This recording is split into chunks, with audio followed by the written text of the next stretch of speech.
The Veil Between Stars. Chapter 1, The Discovery. Captain Elena Vasquez pressed her palm against the cool metal of the observation deck window, watching the swirling crimson anomaly that hung in space like a wound in reality itself. The Meridian sensors had been screaming warnings for the past 6 hours, but the readings made no sense. According to their instruments, the space ahead of them simply wasn't there.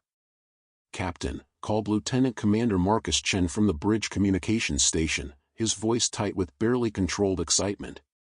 "We're receiving a transmission. It's coming from inside the anomaly." Elena turned from the window, her reflection, a weathered face framed by prematurely gray hair, dissolving into the star field beyond. "What kind of transmission?" "That's just it, ma'am. It's not electromagnetic. Our quantum resonance array is picking it up, but the pattern." Marcus paused, running his hands through his black hair. "It's almost like a heartbeat." Elena strode onto the bridge of humanity's most advanced exploration vessel. The Meridian represented the pinnacle of human engineering, a kilometer-long ship equipped with fusion drives, quantum computers, and an experimental AI system known as Aria. But standing before this cosmic anomaly, Elena felt as primitive as her ancestors staring up at the moon. "Aria," she called to the ship's artificial intelligence. "Analysis?" The AI's voice materialized from speakers throughout the bridge, carrying an oddly musical quality that its programmers had never quite explained. "Captain, the anomaly exhibits properties consistent with theoretical models of dimensional fractures. However, the quantum signature suggests artificial origin." "Artificial?" Elena's first officer, Commander Sarah Okafor, looked up from her station. "You mean someone created this thing?" "The probability is 94.7%, Aria replied. "Furthermore, the transmission Lieutenant Commander Chen detected appears to be a navigational beacon." Elena felt a chill run down her spine. Humanity had been exploring space for 3 centuries, colonizing dozens of worlds, but they had never encountered another intelligent species. The discovery of this anomaly, 400 light-years from Earth in what should have been empty space, was already the find of the millennium. If it truly was artificial. "Captain," Marcus interrupted her thoughts. "The transmission is changing. I think it's trying to communicate." On the main screen, waves of color began to pulse in rhythm with the mysterious signal. Deep purples shifted to brilliant golds, then to an unsettling shade of green that seemed to exist at the edge of human perception. "It's beautiful," whispered Dr. Amara Singh, the ship's xenobiologist, though she had never expected to use her expertise on anything more exotic than extremophile bacteria. Elena watched the display, feeling the weight of command like never before. Humanity stood at a crossroads. They could retreat, report their findings to Earth, and wait for others to make the difficult decisions. Or they could step forward into the unknown. "Aria, what are the risks of approaching the anomaly?" "Unknown, Captain. The gravitational effects appear minimal, but the dimensional instability could affect our quantum drives. There is also the possibility that crossing the threshold could strand us permanently." Elena looked around the bridge at her crew of 47 souls. They had volunteered for a 5-year mission to explore the outer reaches of human space, expecting to catalog gas giants and mineral-rich asteroids. Instead, they had stumbled upon something that could change the course of human history. "Captain," Sarah said quietly, "the crew is ready for whatever you decide." Elena nodded slowly. "Take us closer. But keep the engines hot and be ready to break away at the first sign of trouble." As the Meridian approached the anomaly, the transmission grew stronger. The colors on the screen began to form patterns, almost like language. Elena found herself staring at the display, feeling as though the patterns were trying to tell her something just beyond her understanding. "Captain." Marcus's voice cracked with excitement. "I'm getting new readings. There's something on the other side of the anomaly. Multiple objects, massive ones. It's like an entire fleet." Elena's blood ran cold. Battle stations. Raised shields. The bridge erupted into controlled chaos as the crew prepared for potential combat. But as they drew closer to the swirling portal, Elena couldn't shake the feeling that they were not approaching a battle, but a test. And humanity's future hung in the balance. Chapter 2, First Contact. The moment the meridian crossed the threshold of the anomaly, Elena felt the universe shift around her. Colors that had no names blazed across the view screen, and for an instant that felt like eternity, she experienced a sensation of falling through layers of reality. Then it was over, and they emerged into a star system that defied everything she thought she knew about space. 7 suns of different colors hung in the sky like jewels on black velvet. Around them orbited structures so vast that Elena's mind struggled to process their scale. Ring worlds encircled 2 of the stars, their surfaces glittering with what could only be cities. Massive space stations, each the size of a small moon, drifted between the orbits like metal planets. "My God," breathed Dr. Singh. "The population, there must be trillions of beings here." "Captain," Sarah reported, her voice steady despite the awe in her eyes, "sensors are detecting at least 40,000 spacecraft in this system. Most of them are larger than our biggest colony ships." Elena forced herself to focus on the immediate tactical situation. They were alone in a system filled with unknown aliens, technologically superior by orders of magnitude. "Any hostile moves?" "Negative, Captain." "In fact." Marcus paused, studying his instruments. "We're being scanned, but it's not aggressive. It's almost curious." The main screen flickered, and suddenly they were looking at the interior of what appeared to be a vast chamber. The being that regarded them from the screen was humanoid in basic structure but clearly alien. Its skin had a crystalline quality that reflected the light in rainbow patterns, and its eyes, if they were eyes, were deep pools of shifting silver.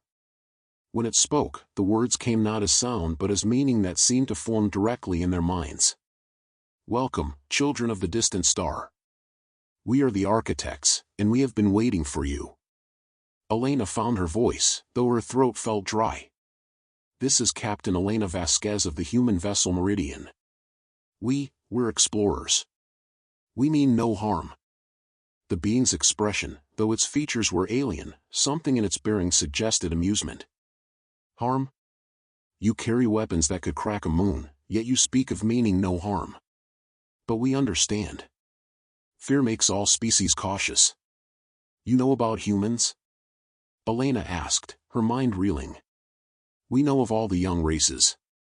Your species has been watched since you first looked up at the stars with longing.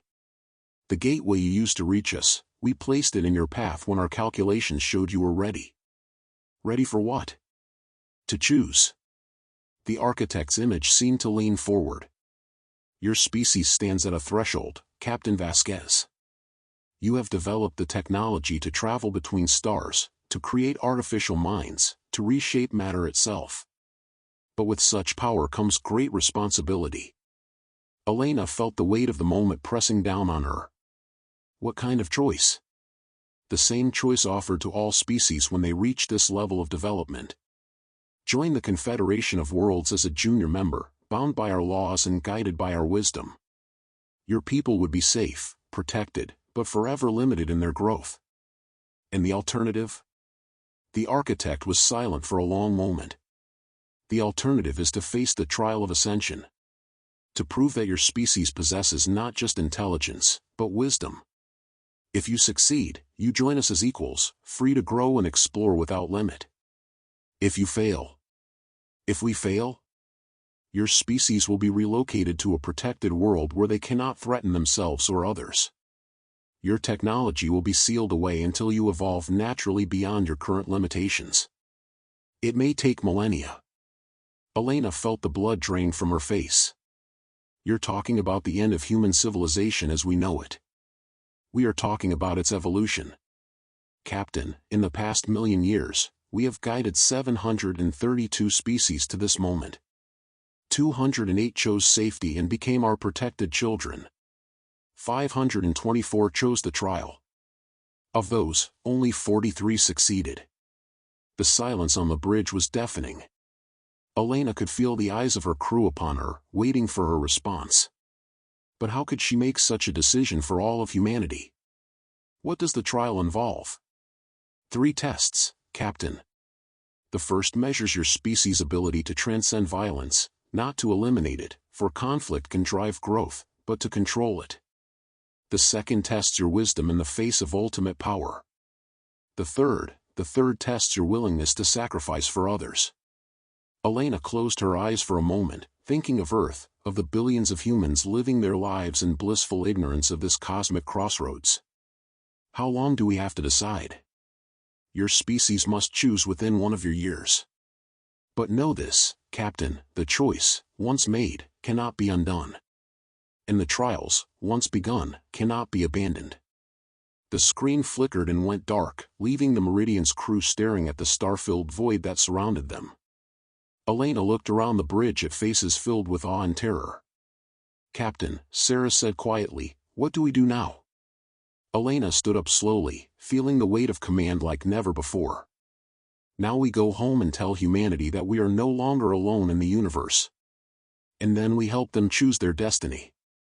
But even as she gave the order to return to the anomaly, Elena couldn't shake the feeling that their trials had already begun.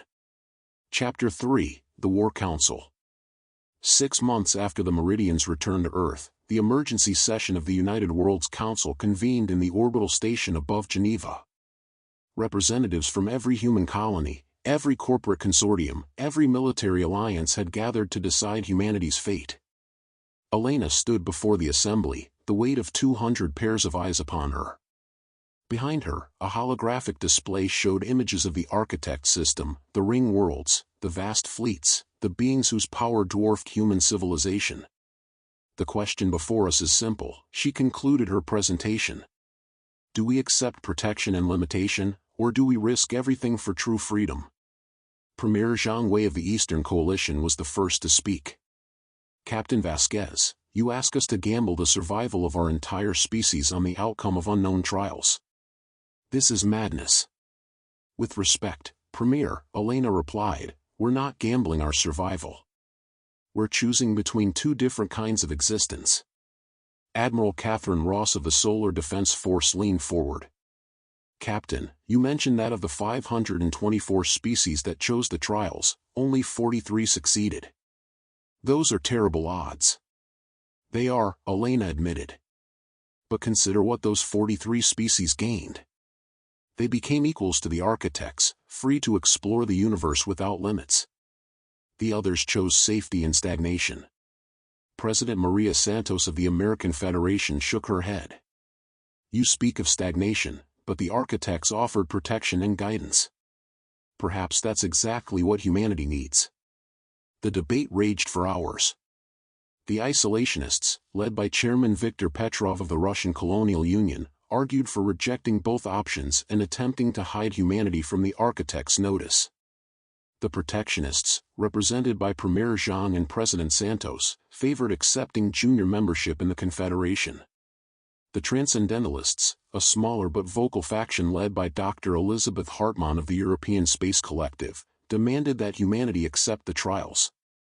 Elena watched the proceedings with growing frustration. Politicians arguing about humanity's future while they had no real understanding of what they faced. Then a new voice cut through the chaos. May I speak? The voice belonged to Aria, the AI from the Meridian. The artificial intelligence had been given unprecedented access to the Council's proceedings, its analysis capabilities deemed essential for such a momentous decision. Council Speaker David Kim nodded.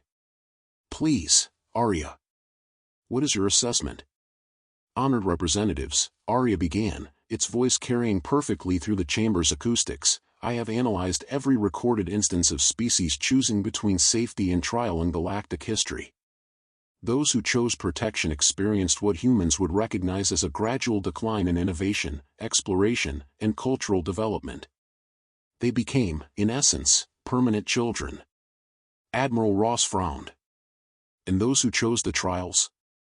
Of the 43 species that succeeded, all went on to achieve remarkable advances in science, philosophy, and art. They became co-creators of galactic civilization. However, the 481 species that failed were not destroyed, they were essentially reset to a pre-technological state and given time to develop naturally. Reset? Elena felt a chill. The architect made it sound like relocation. My analysis of their historical records suggests a more drastic intervention. Technologies are not merely sealed away, they are actively suppressed until the species naturally redevelops ethical frameworks sufficient to handle them responsibly. The chamber erupted in angry voices. Chairman Petrov stood up, his face red with rage. You see? These aliens would destroy everything we've accomplished. All our cities, our technologies, our civilizations. Not destroyed, Arya corrected gently. Humanity would survive, but our current technological civilization would end. However, I must note that this outcome only occurs if we fail the trials. Dr. Hartmann leaned forward. Arya, what are the specific tests we would face? The architect provided only general descriptions. The first trial tests a species' ability to transcend violence. The second tests wisdom in the face of ultimate power. The third tests willingness to sacrifice for others. I believe these trials are customized for each species based on their particular strengths and weaknesses. Elena felt a spark of an idea. Arya, in your analysis of the successful species, did you find any common factors? Yes, Captain. All successful species shared three characteristics. They had experience with cooperation across cultural divides, they had developed artificial intelligence as partners rather than tools, and they had demonstrated willingness to make personal sacrifices for the greater good. The chamber fell silent as the implications sank in. Elena looked around at the assembled representatives, seeing humanity's diversity reflected in their faces. Dozens of different cultures, ideologies, and interests, somehow managing to work together despite their differences. Council Speaker Kim stood up slowly. It seems to me that we face a choice between certain decline and uncertain freedom. But before we vote, I think we need to hear from someone else. Elena was puzzled. Who? The voice of the next generation. Kim activated a communication channel. Please bring in the youth delegation. Elena watched in surprise as a group of 20 young people entered the chamber. They represented every major human settlement, ranging in age from 16 to 25. At their head walked a young woman Elena recognized, Dr. Singh's daughter, Priya, a brilliant xenobiologist in her own right despite her youth. Priya stepped forward, her voice clear and strong. Honored representatives, we are the generation that will live with the consequences of your decision. We have discussed this question extensively among ourselves, and our answer is unanimous. She paused, looking around the chamber with eyes that held no fear, only determination. We choose the trials. We would rather risk everything for the chance to grow than accept safety in chains. This is our future you're deciding, and we choose to make it ourselves. Elena felt tears prick her eyes as she looked at the young woman. In Priya's face, she saw the same spirit that had driven humanity to the stars in the first place, the refusal to accept limits, the hunger for something greater. Council Speaker Kim called for the vote. The chamber fell silent as the electronic tallies appeared on the main screen. For several long minutes, the numbers shifted back and forth. Then, finally, the results stabilized. The vote was close, closer than Elena had hoped. But it was decisive. Humanity would face the trials. Chapter 4, Preparation. The year that followed the Council's decision transformed human space in ways no one had anticipated. With the knowledge that their species faced an existential test, humanity responded with a unity and purpose that surprised even their most optimistic leaders. Elena found herself appointed as humanity's first speaker, a position created specifically to coordinate their preparation for the trials. She established headquarters on Kepler Station, a massive orbital facility at the edge of human space, equipped with the most advanced technology humanity could produce. The preparation took three forms: military, technological, and philosophical. The military preparation was led by Admiral Ross, who had overcome her initial skepticism to become one of the program's strongest supporters. Drawing on every human military tradition, she created training programs designed to teach not just combat skills, but the wisdom to know when not to fight. The first trial tests our ability to transcend violence, she explained to a gathering of military officers from across human space. This doesn't mean we abandon our weapons. It means we learn to use them wisely. The technological preparation was overseen by Dr. Hartmann, working in close partnership with Arya and a new generation of AI systems based on the Meridian's design. They knew that the trials would likely require technologies humanity had never dreamed of, so they pushed the boundaries of science in every direction. But it was the philosophical preparation that proved most challenging. Led by a council of philosophers, ethicists, and spiritual leaders from every human culture, this effort sought to define what it truly meant to be human in a cosmic context. Elena often found herself in the station's observation lounge, looking out at the stars and wondering if they were making the right choice. It was during one of these moments that Priya Singh found her. "First speaker," the young woman said, settling into the chair beside Elena. "You look troubled." Elena smiled at the informal address. Despite her official title, she had asked her team to avoid excessive protocol. "I suppose I am. In 6 months, we'll face tests that could end human civilization as we know it. Sometimes I wonder if we're being incredibly brave or incredibly foolish." "Does it matter?" Priya asked. "I mean, isn't the willingness to be brave even when it might be foolish part of what makes us human?" Elena considered this. Arya would say that's an illogical position. "Arya might surprise you," Priya replied. "I've been working with her on the xenobiology analysis of architect physiology. She's evolved beyond what her original programmers intended. Sometimes I think she's more human than some humans." As if summoned by their conversation, Arya's voice spoke from the lounge's speakers. "If I may interject, I find myself agreeing with Ms. Singh. In analyzing human decision-making patterns, I have observed that your species' greatest achievements often stem from choices that pure logic would consider suboptimal." Elena laughed despite her mood. "Are you saying we're illogical, Arya?" "I am saying that human logic incorporates factors that pure mathematics cannot quantify: hope, love, the value of dreams. Perhaps this is what the architects are truly testing." Their conversation was interrupted by an urgent communication from the command center. Marcus Chen's voice crackled through the speakers. "First speaker, we're receiving a transmission from the edge of the system. Unknown vessel approaching at high speed." Elena and Priya rushed to the command center, where they found the staff gathered around the main display. The ship approaching them was unlike anything in the human fleet, sleek and organic-looking, as if it had been grown rather than built. "Communications coming in," Marcus reported. "It's... Captain, I think it's another species."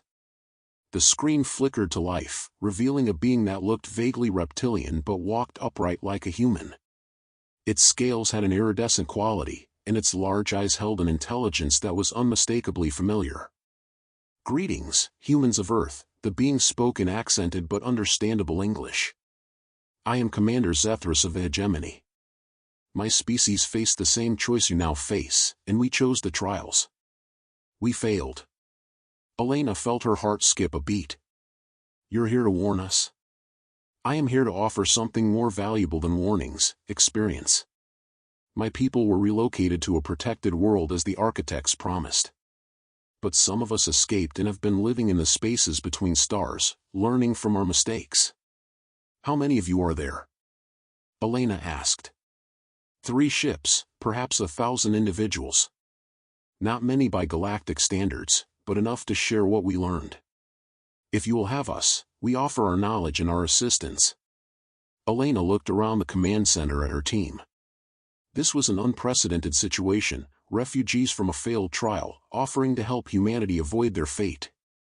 "Commander Zethris," she said finally, "you are welcome here. But I have to ask, why help us? What do you gain?" The alien's expression, though difficult to read on such different features, seemed to convey something like hope. "If humanity succeeds where we failed, perhaps you will remember that not all of the failed species were truly failures.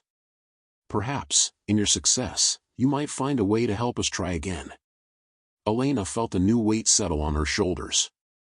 It was no longer just humanity's future at stake, it was the future of every species that had faced these trials and lost.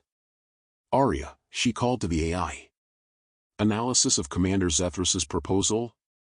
The offer appears genuine, first speaker. Moreover, having access to first-hand accounts of the trials could significantly improve our chances of success. I recommend accepting their assistance. Elena nodded slowly. Commander Zethris, dock with Kepler Station. Let's see what we can learn from each other. As the alien ship approached the station, Elena couldn't help but wonder if this unexpected alliance was part of the trial itself. Were they being tested even now, before the formal trials began? One way or another, she supposed they would find out. Chapter 5, The Refugee's Tale. The meeting chamber aboard Kepler Station had been hastily reconfigured to accommodate their unexpected guests. Commander Zethris and two of his officers sat across from Elena and her senior staff, the air thick with tension and curiosity.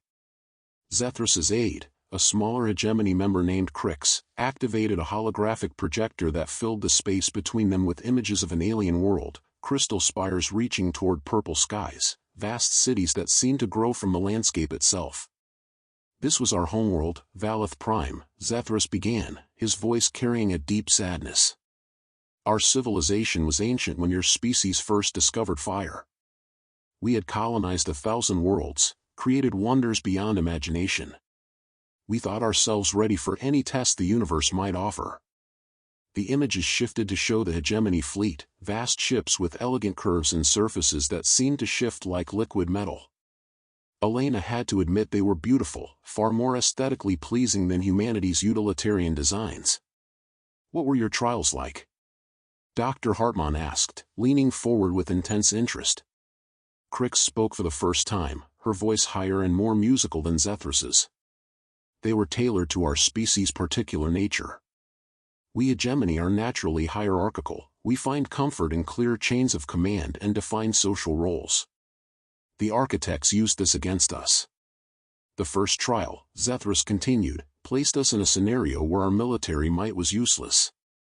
We faced an enemy that could not be defeated through force, a plague of nanomachines that consumed matter itself, growing stronger with each attack against them. Elena felt a chill. How were you supposed to stop them? By working as equals with species we had always considered inferior, Crix replied bitterly.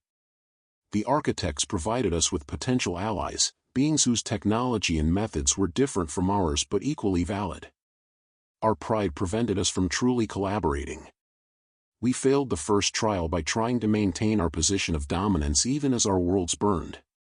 The holographic display showed the aftermath, hegemony worlds stripped bare, their crystal cities reduced to ash. Elena had to look away. The second trial, Zethris said, tested our wisdom in the face of ultimate power. We were given access to technology that could reshape reality itself, the ability to rewrite the laws of physics within a limited area. What did you do with it? Elena asked, though she suspected she already knew. We used it to restore our losses from the first trial. But in doing so, we created temporal paradoxes that threaten the stability of our entire star system. The architects had to intervene to prevent a cascade failure that could have affected neighboring systems. In the third trial? Elena prompted gently. Zethris was quiet for a long moment. When he spoke again, his voice was barely above a whisper. The third trial asked us to choose between the survival of our species and the survival of another. A younger race, barely spacefaring, but full of potential. Their sun was dying, and they had neither the technology nor the time to evacuate their population. We could save them or ourselves, but not both. The resources required, energy, materials, time, were finite. We chose ourselves. And in doing so, we proved that we were not ready to be equals to the architects. The chamber fell silent. Elena could see the pain in the alien commander's eyes, the weight of a decision made centuries ago still haunting him. But you escaped, Elena said. You're here now. How? A third member of the hegemony delegation, who had remained silent until now, spoke up. This one was younger, with scales that held more vibrant colors. I am Research Director Vorin. I was part of a secret project, a group of scientists and philosophers who disagreed with our leadership's choices. When the relocation began, we appropriated 3 ships and fled. The architects allowed this? Elena asked. The architects, Zethras said with something that might have been respect, are not tyrants. They believe in growth through experience, even painful experience. They allowed us to leave, knowing that our failure might someday serve a greater purpose. Elena stood and walked to the viewing port, looking out at the stars. And you think helping us might be that purpose? We have studied your species for decades, Vorin said. You are different from us. Where we sought dominance, you seek cooperation. Where we valued hierarchy, you prize individual initiative. You might succeed where we failed. But, Crix added, you also have weaknesses we lacked. You are fractious, often unable to agree even when your survival depends on it. You are young, lacking the deep philosophical traditions that might guide you through the trials. Elena turned back to face them. So what do you propose? Zethras activated another section of the holographic display, showing technical schematics and tactical analyses. We offer you 3 things: knowledge of what the trials might contain, technology that could assist you, and most importantly, the perspective of a species that has walked this path before. Elena looked at her team. Admiral Ross was studying the tactical data with intense interest. Dr. Hartmann was practically vibrating with excitement at the technological implications. Arya's sensors were undoubtedly analyzing every detail of their guests' equipment and physiological responses. Arya, Elena said, assessment? The hegemony representatives appear to be telling the truth, Arya replied. Moreover, their offer represents a significant tactical advantage.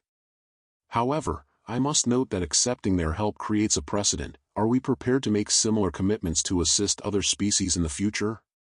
Elena smiled at the AI's question. Arya, I think you've just identified what might be the real test. Not whether we can pass the trials, but whether we're willing to help others face them as well. Zethras's eyes widened, a gesture that looked remarkably human despite his alien features. You would consider this even knowing the risks? Commander, Elena said, extending her hand in the human gesture of agreement, that's exactly what makes us human.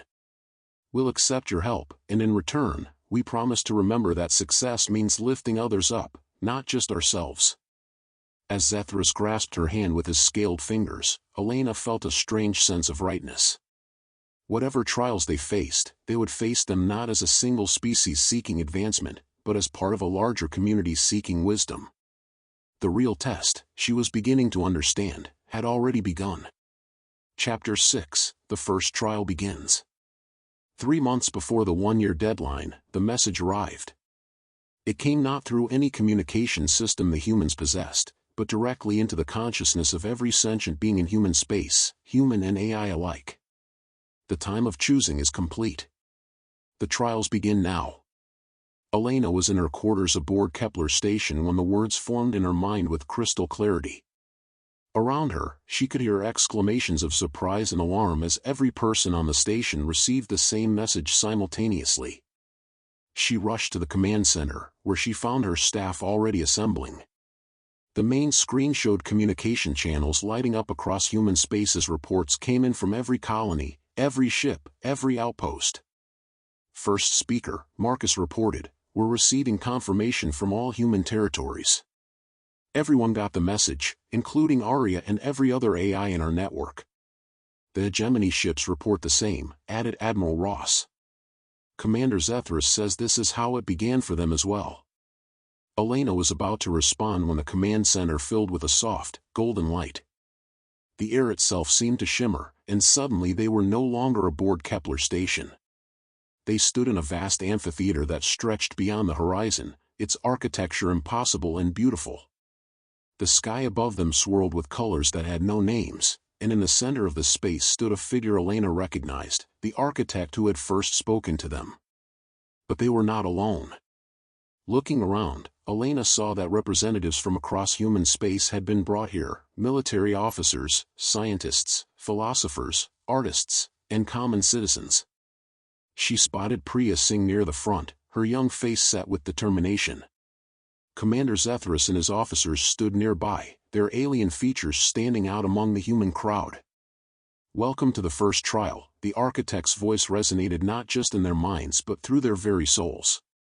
"This test measures your species' ability to transcend violence, not through weakness, but through wisdom." The amphitheater around them began to change, reality reshaping itself like clay in invisible hands. Elena found herself standing on the bridge of what appeared to be a massive warship, but one unlike any vessel in the human fleet. The technology was clearly far advanced from anything humanity had developed. Around her stood her senior staff, but they were changed. Their uniforms were different, bearing insignia she didn't recognize. Through the view screen, she could see a planet, blue and green and beautiful, obviously inhabited. "You are the commanders of humanity's greatest fleet," the architect's voice explained. "Your species has grown beyond your current limitations, colonizing thousands of worlds. But now you face a crisis that threatens everything you have built." The scene shifted, showing them tactical displays and intelligence reports that filled Elena's mind with knowledge she had never learned. Humanity had encountered another species, the Devourers, beings of living metal who consumed entire biospheres to fuel their expansion. They had already destroyed dozens of worlds, killing billions of sentient beings. The Devourers were approaching the core worlds, the heart of human civilization. Earth itself was directly in their path. "Your fleet is powerful enough to stop them," the architect continued, "but only through a tactic that will destroy their home system, killing their entire species, including their young, their non-combatants, and those among them who oppose the war." Elena felt the weight of the scenario settling over her. This was the test, the choice between humanity's survival and the genocide of another species. "There has to be another way," she said aloud. Admiral Ross, standing beside her in this vision, shook her head. "The tactical analysis is clear, Elena. They can't be reasoned with. Their biology compels them to consume. It's either them or us." But even as Ross spoke, Elena could see doubt in her eyes. This was the woman who had spent the last year learning to transcend violence, not embrace it. "What about evacuation?" Elena asked. "Can we move the human population?" "Not in time," Dr. Hartman replied, consulting the data streams flowing through her enhanced consciousness. "The Devourers will reach Earth in 3 months. We have barely enough ships to evacuate 1% of the population." Elena closed her eyes, trying to think through the impossible scenario. When she opened them, she saw Arya's avatar standing nearby, something that should have been impossible in this vision, but the AI's presence felt absolutely real. "Arya," she called. "Options?" "Captain, first speaker," Arya replied. "The scenario appears designed to force a binary choice. However, my analysis suggests that the nature of the test lies not in the choice itself, but in how we approach it." Elena felt a spark of insight. "You mean the architects aren't testing whether we choose genocide or extinction? They're testing whether we accept that those are the only options." From across the bridge, Priya Singh spoke up. "What if we're thinking about this wrong? What if the Devourers aren't evil, just sick?" Elena turned to the young xenobiologist. "Explain." "Their biology compels them to consume," Priya said, her voice gaining strength as she worked through the idea. "But what if that's not their natural state? What if something made them this way?" The tactical displays around them began to shift as Elena's understanding changed. New data streams appeared, showing biological analyses of Devourer remains. They're hidden in the complex molecular structures, signs of artificial modification. They were engineered, Elena breathed. Someone turned them into weapons. But by whom? Admiral Ross asked. Elena looked up at the swirling sky above them, knowing somehow that the architect was listening. Does it matter? The question is, can we help them?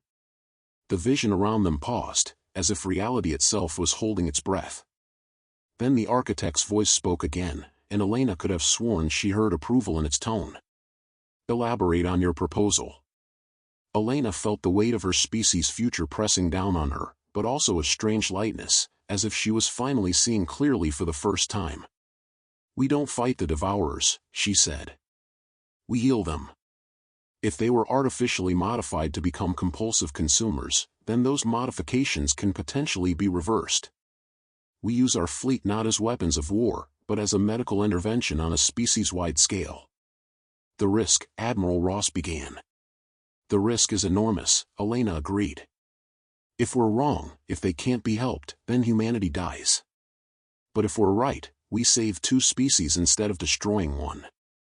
Commander Zethra stepped forward, his scales shimmering with what Elena had learned was a sign of deep emotion among his people. First speaker, this is the choice my people failed to make.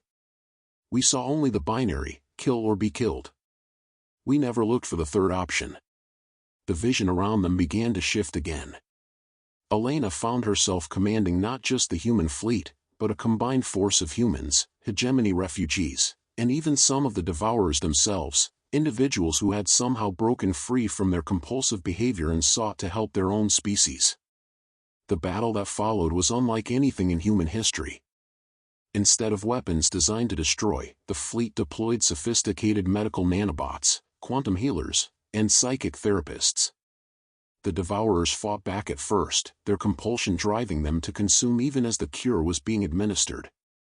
But slowly, ship by ship, being by being, the artificial modifications began to reverse. The devourer's natural consciousness began to emerge from beneath the artificial compulsion, and they began to understand what had been done to them. The final moment of the vision showed Elena standing on the bridge as the last devourer ship powered down its consumption arrays.